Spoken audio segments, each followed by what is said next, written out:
Show off. Hey guys, it's Devin. Today I'll be talking about reviewing and giving you my top 5 moments of episode 3 of The Flash. So let's begin. My review is I really liked the episode. I think so far it's probably my favorite one. I like how they got more involved with the Caitlin Snow Killer Frost character and why she's so depressed lately. They even showed us Ronnie Raymond, one half of Firestorm, which I thought was awesome, and it was cute to see her and Caitlin Snow and their relationship. Even at one point, Ronnie joked about, "We're like fire and ice." For those of you who don't know, Ronnie Raymond becomes Firestorm, like I just said, and Caitlin Snow becomes Killer Frost.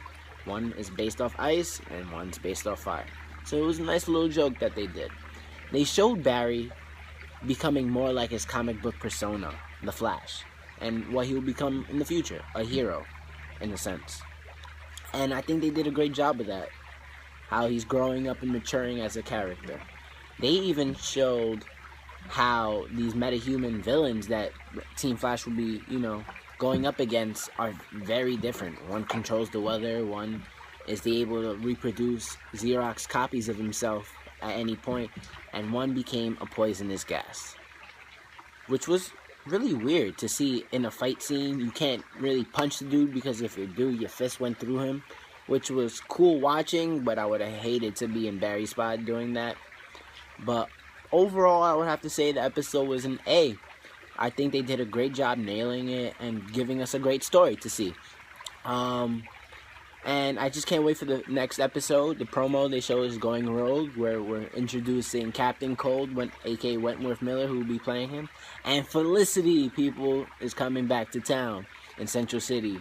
And I think we'll be on a little date with Barry. So hopefully Iris gets jealous. Or not, because I love both of them, so it doesn't matter. Barry's going to end up with Iris eventually. But now for the top 5 moments. But first, for the people who haven't seen it, spoiler warnings coming up, red flag, alright? So now, let's get into it. And moment number 5. The Streak is becoming big news. He is becoming the talk of Central City, and Iris is determined to find out everything to know about who the Streak is. I think that as the Streak, aka the Flash, gets bigger and more popular, and Iris will get more curious about who the man behind the Streak is, that will be her way into getting into journalism or being a reporter. That her first article can be, who is the Streak, or who is this Flash that we keep seeing, and why is he saving the day?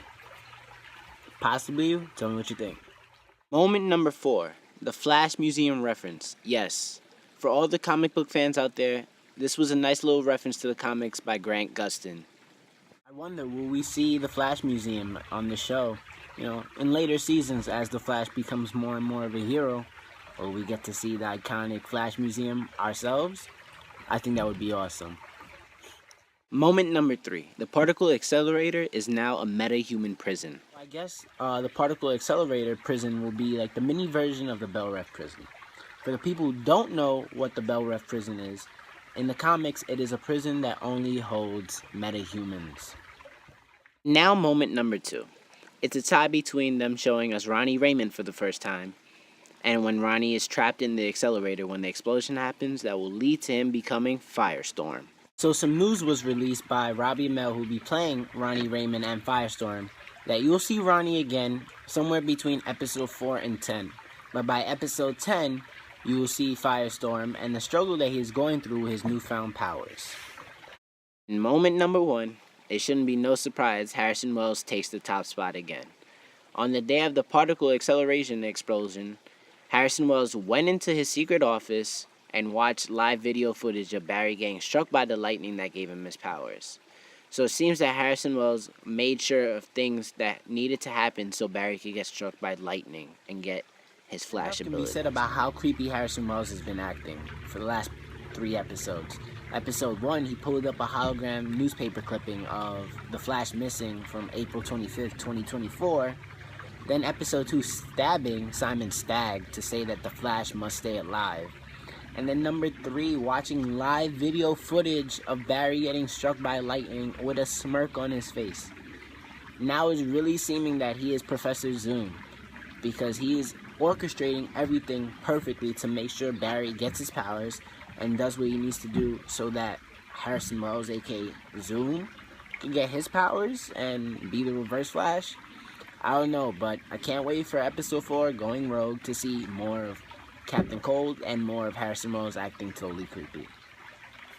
That's my review. I hope you liked the video, and if you did, subscribe to us and follow us on Twitter and get us going, and can't wait to do more videos. So bye guys, I'll see you next week. Oh, and make sure to pick up issue 36 of The Flash. It was released today. It was a great issue, and it shows Barry fighting the Future Flash. And if you haven't been caught up on the series, I'm sorry for spoiling it, but you should catch up. But in the issue, you get to see Wally West as a Flash, so if you like that, pick up Flash Future's End #1 and issue 36.